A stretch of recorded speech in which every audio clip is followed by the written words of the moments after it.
Hello and thanks for watching this Cloud9 ERP Solutions video and subscribing to our channels.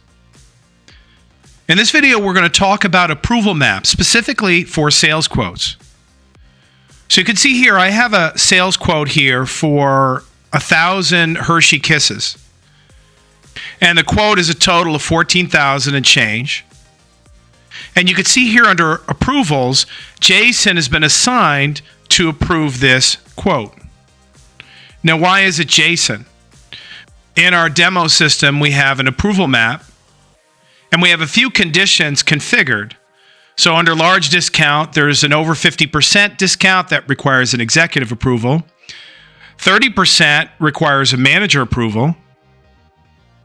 And we also have some large orders, just in the size of the order. If it's over $10,000, a manager needs to approve it, and anything over 100 would be an exec.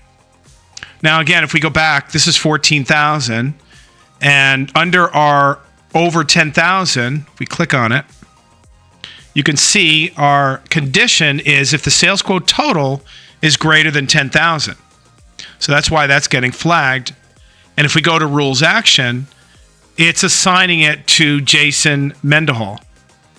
Now, you can do a few things here. You can say employee and pick a specific employee. That's what we're doing here. You can also say employee from the document, so you could pick someone on the document. You can also set conditions by a filter if you want to.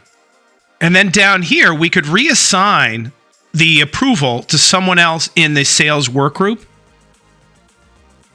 We have a decision wait time here. That's set to 0.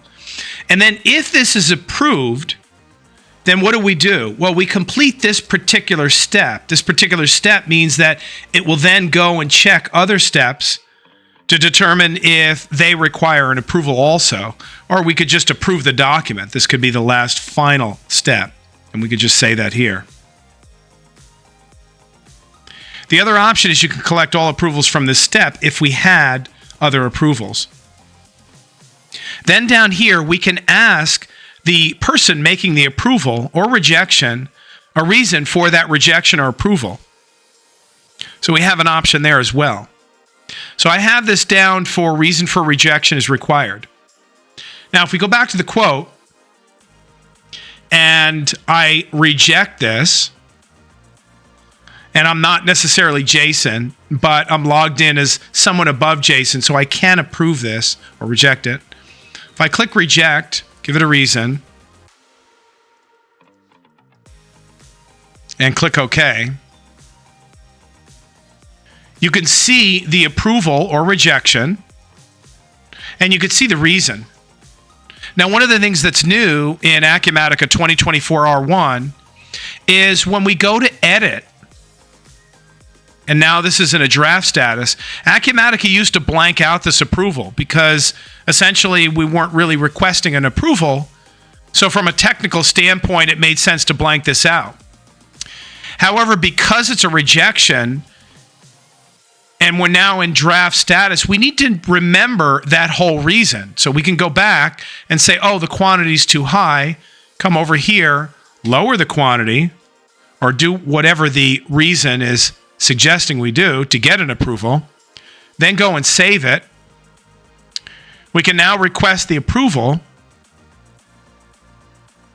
And one of the things you'll notice now is there is no approval required. Why?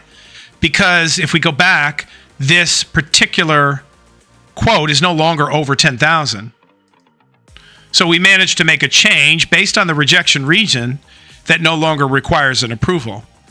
But had it required an approval, again, you'd see the whole process here, and whoever was assigned to it, it would be pending for them to approve it. So that's Acumatica approval maps for sales quotes. New feature in 2024 R1 is that we keep the rejection reason up on the screen so that the person editing the sales quote knows what to do. We don't eliminate that reason until they request for approval again. Thanks so much for watching this video and subscribing to our channels. If you found it helpful, click the like button. And if you have any questions about this or anything else Acumatica, feel free to reach out to us. We'd love to speak to you. Thanks again, and have a great day.